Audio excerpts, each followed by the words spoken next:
Welcome to Mecum Presents On the Move, brought to you by State Farm. It's the show geared toward keeping you up to speed with the latest auto news, event coverage, and expert industry insight. Now, here are your hosts, Matt Avery and John Kraman. Hey, and welcome to On the Move. I'm Matt Avery, executive producer of The Transmission. And joining me is my co-host, John Kraman, lead TV commentator for Mecum Auctions on NBCSN. John, we've said it before, but it's worth repeating. This is such a great time for performance car enthusiasts. Well, you're right, Matt, and nobody really is doing that better than the folks at ROUSH Performance, especially in regard to Ford products. And we've got Jack Roush Jr., the man himself, joining us for segment 2. Going to shift gears a little bit for segment 3. Who we got coming on? Yeah, we're going to be talking with Chip Miller of Wagonmaster.com, a shop down in Texas that specializes in providing parts and even some restoration services for Jeep Grand Wagoneers of the past. So you and I have talked a lot about the brand new Grand Wagoneer concept that Jeep has been showing, but we want to find out a little bit more about the passion for the models of the past, and Chip will be the guy to fill us in. Now, before we get to it, John, why don't you run down the Mecum auction schedule for this fall? Well, the big thing we're focused on right now, Matt, of course, is what we're referring to as the Indy Fall Special, and that's running October 29th through the 31st. Once again, working on that formula that's been established for the auctions for the remainder of 2020 calendar year of a 3-day auction with a 1,000-car target. And I just want to say that, once again, the ability for Mecum to be able to hold as many auctions as we are and to continue to do them safely is a real testament to the entire Mecum team for making sure that everybody is safe, but at the same time provides traditional Mecum opportunity for both buyers and sellers to conduct business in the collector car world. Keep in mind, the last 3 auctions alone during the pandemic era, over $100 million in sales. So I would encourage anybody that's interested in getting into one of the upcoming auctions to go ahead and do that. Hey, we each picked out a car at the Indy auction to talk about and feature. What did you see that you liked? Oh, man, John, what caught my eye was lot number F126. It's a 1956 Chevrolet 210 hardtop, but this thing has gotten the full Resto Mod treatment, so it has tons of modern upgrades. It's sitting on an aftermarket chassis. It's got a 5.7 LS1 engine, and it's got other things like big wheels and tires and modern brakes. And then on top of all the upgrades, it's got such a sharp look with a black and white exterior that's paired to a red interior. That's a hard combination to beat. And I think, John, that when this thing crosses the block, I think it could be close to 6 figures when it hammers. Yeah, that's a great looking car. I'm going to stay kind of in the performance theme, but definitely jump up about, 64, 65 years. We have a 2020 Ford Shelby GT500. That's right. The big news for 2020 and the Ford camp was the introduction of the GT500 with a 5.2-liter supercharged V8, of course, putting out 760 horsepower. This one's all black. It has 3 miles on it, so it's essentially brand new. And like your 56 210 Resto Mod, I'm expecting a 6-figure bid on this one as well. Really cool inventory, by the way, starting to shape up for the Indy auction. And as we always recommend, be sure to visit Mecum.com and take a look at what might be coming up. Let's take a quick peek down the rest of the Mecum schedule as far as the collector car auctions for the remainder of the year. Mid-November, that's November 12th through the 14th, we'll be in Las Vegas. And then Kansas City, November 19th through the 21st, and then finishing up with Houston, December 3rd through the 5th. So it's going to be a really crazy, busy next couple of months, not only for you and me, but for the entire Mecum organization. John, turning our attention to car news, recently you and I got to preview the 2021 Durango SRT Hellcat. As a review, it has 710 horsepower and 645 pound-feet of torque. Little surprise, John, that was not enough for some of our friends in the aftermarket community. Hennessey has come out that they will be releasing what they are calling the HPE 1000 supercharged upgrade. Their variant will get 1,012 horsepower and 969 pound-feet of torque. Now, Hennessey is claiming a 0 to 60 time of just 2.8 seconds and a quarter-mile time of 10.8 seconds at a 126 mile per hour mark. Now, the number we don't know is final price. In stock form, the SUV is expected to cost around $82,000. I wouldn't be surprised if this Hennessey version isn't closer to that $100,000 mark.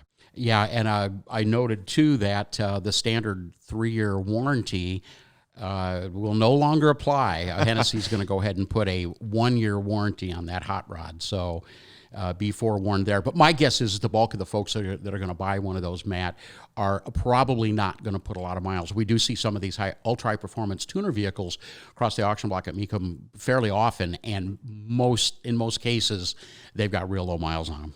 Keeping the theme on SUVs, we are just a couple days away from the unveiling of the GMC Hummer EV.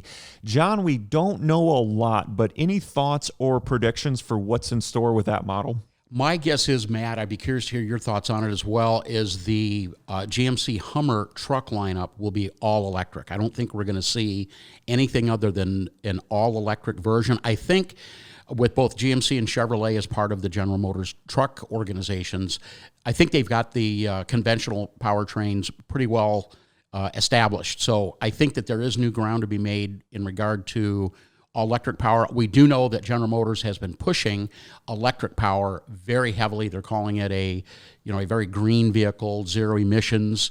Although I've always been skeptical and always will be, not on electric vehicles, they're great, but on where we're going to get the energy to charge up all these batteries. Right. And that is still continues to be a real big question mark. But hopefully by the time within the next couple of weeks, we're going to learn a lot more about really what might be one of the landmark vehicles of 2020 and even going into 2021, to have a production-ready, all-electric, heavy-duty pickup truck on a production basis. That's a pretty big deal. Do you know any little tidbits or nuggets of information yet about the truck? I really don't, John, and I wish I did, because there's so much excitement for the return of Hummer and what it will look like. One of the very few things we know is that the model will have 4-wheel steering, and GMC will call it crab mode. It's just interesting because you typically will see something like that in a vehicle that's meant for off-road use, which makes total sense on the Hummer because that's the legacy it comes from. But then I go back to, if this is the Hummer EV and it's intended to have some level of hybrid or electric powertrains, we haven't seen that. We haven't seen a dedicated hardcore off-road vehicle come out with an electric powertrain because of that issue of range anxiety, where a lot of the owners and enthusiasts don't want to get too far off the grid out enjoying the trails with their vehicle because of that fear of what happens if my battery pack drains and I can't get it back to civilization to get it charged. So it's going to be very fascinating to see, does Hummer take the charge and really lead in that area? Well, I think if they want to do the EV thing right, Matt, I think they really have to make some announcements in regard to battery technology and range.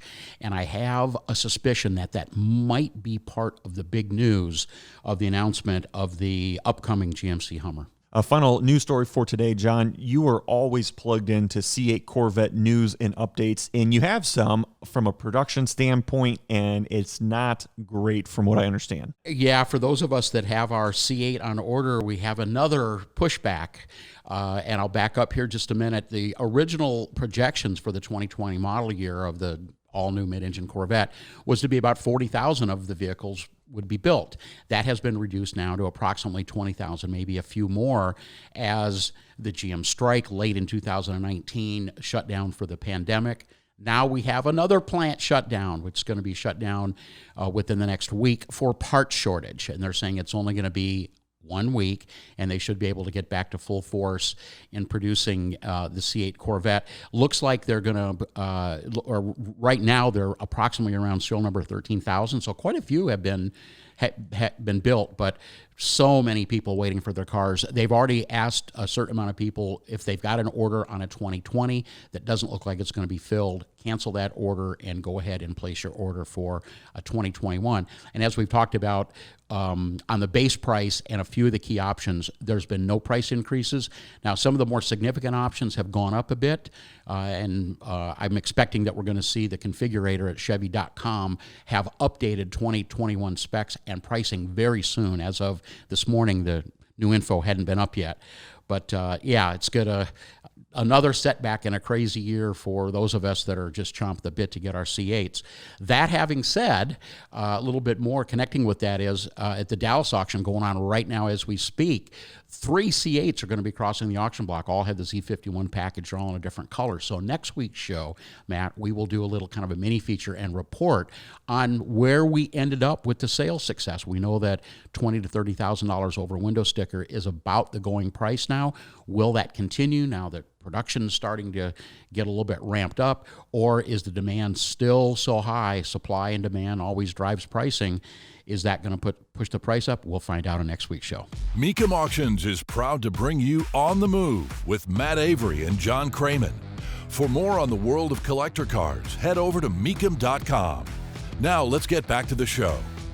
Matt, with us today, we have got Jack ROUSH Jr. of ROUSH Performance. For the past 50 years, ROUSH has been a dominant force drag racing, road racing, NASCAR, and high-performance street machines. They are a huge contributor to the heritage of Ford racing, and that includes current generation Mustangs and trucks, including Raptors and Rangers as well. Jack, thanks so much for joining us today. Really looking forward to it, man. Oh, thanks for having me. So take us to day one with your involvement in the company. How did you get started? I guess you could say I've been here pretty much since birth. I grew up around the company, was involved, even growing up, doing jobs. It's kind of been in my blood forever, watching my dad do his racing and racing growing up. Actually, what's interesting about that is after college in my professional life, I didn't instantly come to the family business.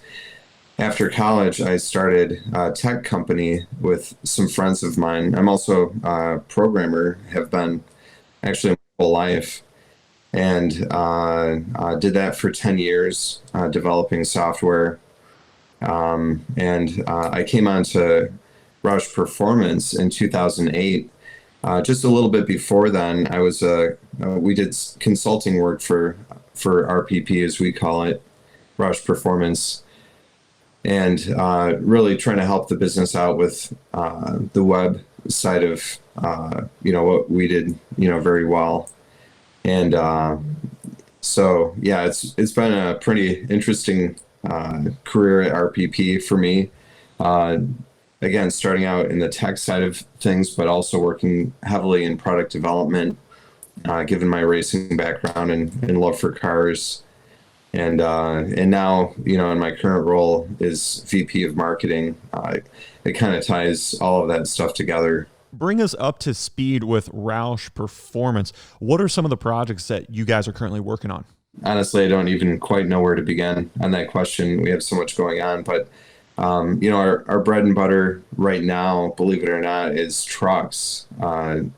Historically, we've been known for Mustangs, and that's still a very important part of our heritage and what we do. But trucks is huge right now, and we're really having a lot of fun making some neat toys in that area. When you consider taking a truck, a specific truck model, and bringing that up to a higher performance standard, what different products do you look up specifically now talking in the truck lineup? Do you normally go with the 5-liter Coyote-based V8, or are you more of a Ecoboost leaning towards the V6 Ecoboost, or are you doing both? Both. For major powertrain upgrades, the V8 is a great platform to put a supercharger on. Really for all of the products, we try to look at least a tune that we can do and some other powertrain upgrades that are a little bit lighter, but you really can't put on a supercharger onto a turbo system. It's not really practical. What are your current offerings within the truck lineup that come to mind? There's a lot there. We have a Raptor right now. Also, a number of products on F-150, our F-150 SC, which is a supercharged version of that truck, off-road suspension on that. Then we have a naturally aspirated F-150 that you can get with a variety of powertrains, also focused on off-road. Our Nightmare truck, which is a really fun truck to drive, super fast. Our SC truck is fast as well, but the Nightmare truck claimed the quickest production truck ever made as of last year. One of the configurations, we were down to 0 to 60 in 3.9 seconds. Sheesh. Yeah, it's a beast. You mentioned that trucks continue to grow in popularity with your consumers. Do you ever think that that will get to the point where your Mustang offerings will actually be phased out and the bulk of your work would just be concentrating on trucks and SUVs? I doubt it. It may seem like that right now. Trucks are really hot, but as you guys know, it's very cyclical. I think that Mustang will come back and be more. In fact, I kind of feel like it's starting to do that right now. But yeah, I really can't imagine a time when Mustang will go away for us. Well, speaking of Mustang coming back, Ford has kind of shocked the community by bringing back the Mach-E variant of the Mustang. Is that something that your team is looking at developing further from a performance standpoint? Yeah, we constantly look at all the things that Ford is doing and are always looking for opportunities there. I'd be lying though if I said that that we had a clear vision on where that's going to go. Very exciting stuff. I think that the car looks great. It's pretty interesting to see Mustang changing into new forms right now. But yeah, the future is a little unclear to us. What about yourself personally? I know you've got quite a career in racing, road racing. When it comes to cars in your personal stable, have you got anything interesting to talk about? I'm having not a car, but one of my most recent vehicles is a F-150 SC. And I needed a better tow vehicle for my family's go-kart team. We race go-karts on the weekends, and that truck is a lot of fun. It's super fast. Other than that, one of my favorite cars is actually not something new, but a 2007 Blackjack, Stage 3. So you're an S197 platform fan then, it sounds like. Yeah, no, I mean, I love the newer stuff too. Sure. Typically, I get a lot of vehicles for development to drive or demos that we drive around. But over the years, I'll collect a few. And the Blackjack was, part of it is I really love that car. Plus, it was kind of a cool story how it came about with my dad. So it has a lot of sentimental value to me. When you guys take and you supercharge the 5-liter Coyote engine, I've got questions about reliability. Do you guys go internally into the engine to make modifications for the extra horsepower, or are you relying on the engineering capability built in from the Ford guys, or is it kind of a combination of the two? There's no single formula around that. Typically, we don't modify the engine, really just for price and value. Okay. It's a much better value if you can do it to not change the engine. Instead, just work within the given framework to increase power. Now, that's not always possible, or there may be cases where you want to add more power than the engine can handle, and in those cases, which have been very few, we've gone in and upgraded the internals. And Jack, in those cases, for both the Mustang and the F-150, when your team dials it all the way up, where are you guys currently with output? Our biggest supercharged or our highest level of power in the Mustang right now is our Jack ROUSH edition, which is at 775 horsepower. I see that your current list of offerings includes the Ranger. Talk a little bit about how does that platform respond to performance modifications? It's another great platform. I really have to hand it to Ford. They're a great partner, and the things that we put on their vehicles is really to put our spin on it. We're already starting with a great platform, and Ranger is no different. It's a little bit smaller truck, much bigger than the old Ranger was, but it's actually a great truck to drive, and it's adding some off-road capability to it beyond the production base chassis is really turns out to be a very capable off-road truck. What interest level have you seen from consumers in getting a ROUSH Ranger, or is most of the attention when it comes to trucks that we're talking about more towards the F-150 platform? Ranger is very new. It's still a very new market for us. The response has been very positive, but F-150 is really, pretty hard for the Ranger to compete with. We are very close to seeing the Bronco back in Ford showrooms. I'm guessing, Jack, that your team is paying close attention to that and developing some ways to dial up the performance of that model. I can't really say exactly what we're up to, but we're looking at it very seriously. It's really exciting platform again from Ford. Personally, I love the truck, and I'm really excited to see what comes of it. What do you see as the future overall, Jack, in performance right now? Obviously, riding a very high wave, V8 engines are still easily available, but smaller displacement engines, whether they're supercharged or turbocharged, definitely seems to be the wave of the future. We talk about on the show all the time just what a good time this is to be a performance enthusiast. From your view and your perspective, do you think that's going to continue, and do you think the demand is going to continue along with a performance bent? I think so. I think to be able to go out on the road and drive a high performance vehicle, you can either also take off road or speed down the track. That's something that people love, and maybe this is my own bias, but I just can't imagine that people will ever not love that. Don't adjust that dial. On the Move, we'll be right back. Our program is proudly presented by Mecum Auctions, the world's largest collector car auctions. Now back to Matt and John. Jeep has really struck a chord with their Grand Wagoneer concept, and a lot of that has to do with passion for Grand Wagoneers and Wagoneers of the past. One of the groups keeping those type of vehicles out on the roads is Wagon Master out of Kerrville, Texas. Wagon Master provides not only parts and supplies, but even whole vehicles. Joining us now to tell us all about it is Chip Miller. Chip, thanks for stopping by. Thank you, guys. I appreciate the opportunity to chat about the Grand Wagoneer. Fill us in a little bit on your background and tell us, how did Wagon Master get started?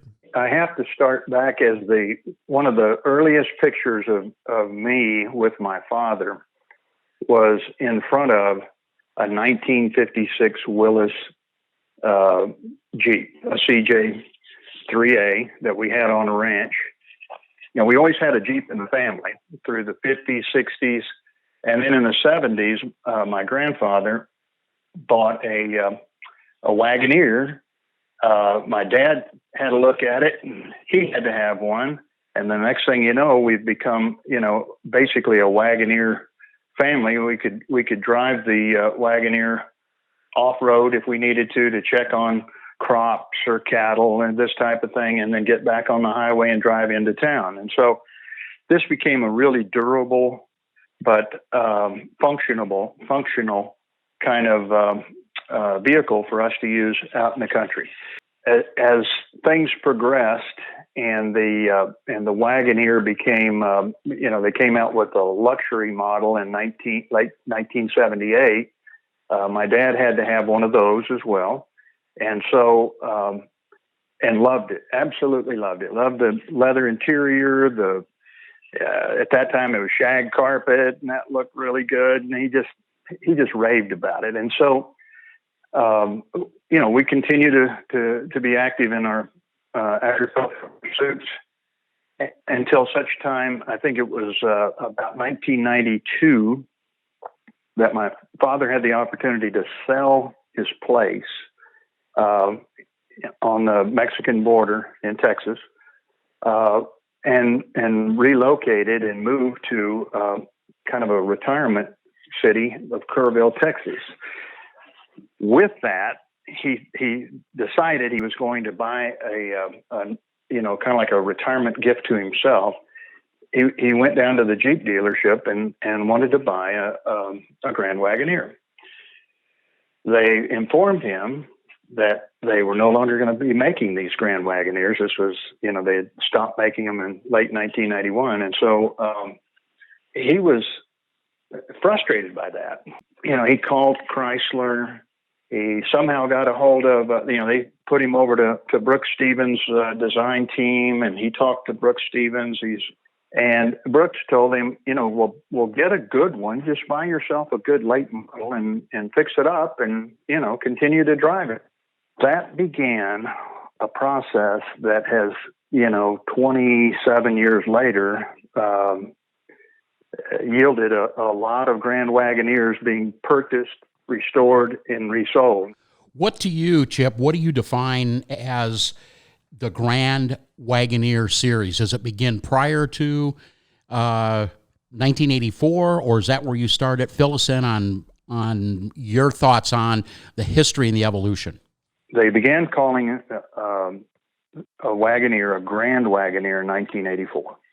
But prior to that, in late 1978, when they released this fantastic new luxury SUV, from that point through the 1983 model year, they called them the Wagoneer Limited. So we have always considered, even though it didn't say Grand Wagoneer, that small grouping, we've always considered them to be a part of the Grand Wagoneer family, even though they didn't call them that. A lot of your work is selling completed vehicles, Chip, but parts is also a big part of the Wagon Master business.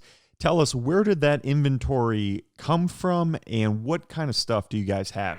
Well, we have gradually begun to offer a few things that, are germane to the Grand Wagoneer, maybe hard to find. For years, my dad had accumulated the leftover wood grain and molding from Jeep dealerships around the country that are all tied together in a computer network. And he would go down to our local Jeep dealer in Kerrville, and there was a lady there that handled the parts department, and he would have her do a search and come back with, and she, would have these printed pages for him to pour over. And this would be Jeep Eagle operation in Las Vegas, Nevada has this NOS part on hand, or maybe 10.